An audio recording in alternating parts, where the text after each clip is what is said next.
আসসালামু আলাইকুম ওয়া রাহমাতুল্লাহ। আলহামদুলিল্লাহি রাব্বিল আলামিন ওয়াসসালাতু ওয়াসসালামু আলা আশরাফিল আম্বিয়া আইয়ুহাল মুরসালিন। আউযু বিল্লাহি মিনাশ শাইতানির রাজীম। বিসমিল্লাহির রহমানির রহিম।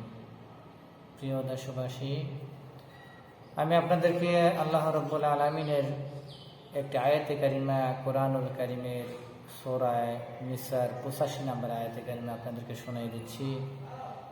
যেহেতু আল্লাহ রাব্বুল আলামিন বলছেন, সামনে আগামীকাল আসতেছে বাংলাদেশের জাতীয় নির্বাচন। এই নির্বাচনে মুসলমানেরা যদি তার নিজের ভাগ্য পরিবর্তন করতে চায়, তাহলে একটি ইনসাফের প্রতীককে বেছে নিতে হবে। সেজন্য আল্লাহ রাব্বুল আলামিন বলছেন, মাই ইয়াশফা শাফাআতান হাসানাতাই ইয়াকুল লাহু নাসিবুম মিনহা ওয়া মাই ইয়াশফা শাফাআতান সাইয়্যাতান ইয়াকুল লাহু কিফলুম মিনহা ওয়া কানা আল্লাহু আলা কুল্লি শাইইন মুকিতা। সাদাকাল্লাহুল আযীম।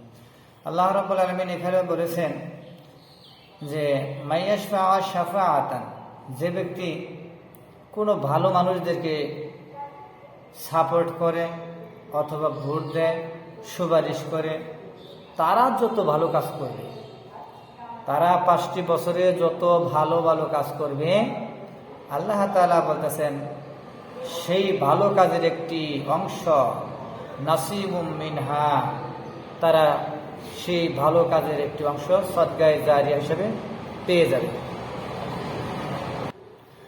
আয়াতে কারিমার দ্বিতীয় অংশে আল্লাহ রাব্বুল আলামিন বলেন, ওয়া মাই ইয়াশফা শাফাআতান সাইয়্যাতান ইয়াকুল লাহু কিফলুম মিনহা, যদি কোনো ব্যক্তি দুষ্কৃতী লোকদেরকে যদি সাপোর্ট করে, ভোট দেয়, তারা যত অন্যায় করবে, চাঁদাবাজি করবে, মানুষ হত্যা করবে, খুন করবে, ধর্ষণ করবে, দেশের সম্পদ লুটপাট করবে, অসামাজিক কাজ করবে, যত অন্যায় অবিচার করবে, আল্লাহ তাআলা বলেন তারা যারা এই ভোট দিয়ে তাদেরকে উঠাবে, তারা যত অন্যায় করবে, সেই অন্যায়ের পাপ নিজের ভাগে, নিজের আমলনামায় আসতে থাকবে, তাদের ভাগ্যে এটা নিতে থাকবে। সেজন্য বলি, সম্মানিত ভাইরা, এই ভিডিও যারা দেখবেন আপনারা বেশি বেশি শেয়ার করবেন ইনশাআল্লাহ। যেহেতু আগামীকাল হচ্ছে ত্রয়োদশ সংসদ নির্বাচন, আগামীকাল 12 তারিখ। সম্মানিত ভাইরা, তাহলে দেখেন আল্লাহ তাআলা বলতেছেন, ওয়া কানা আল্লাহু আলা কুল্লি শাইইন মুকিতা। আর এটা যে দুইটা অংশ আল্লাহ বলছে, ভালো কাজের জন্য ভালো মানুষদেরকে যদি সাপোর্ট দেয়, ভোট দেয়, তার একটি অংশ আল্লাহ তাআলা তার আমলনামায় দিবে। আর যারা খারাপ লোকদেরকে, খুন যারা করে, ধর্ষণ যারা করে, চাঁদাবাজদেরকে যারা ভোট দিবে, তাদের ওই ভাগ, অন্যায়ের পাপের ভাগ তারাও বহন করতে থাকবে।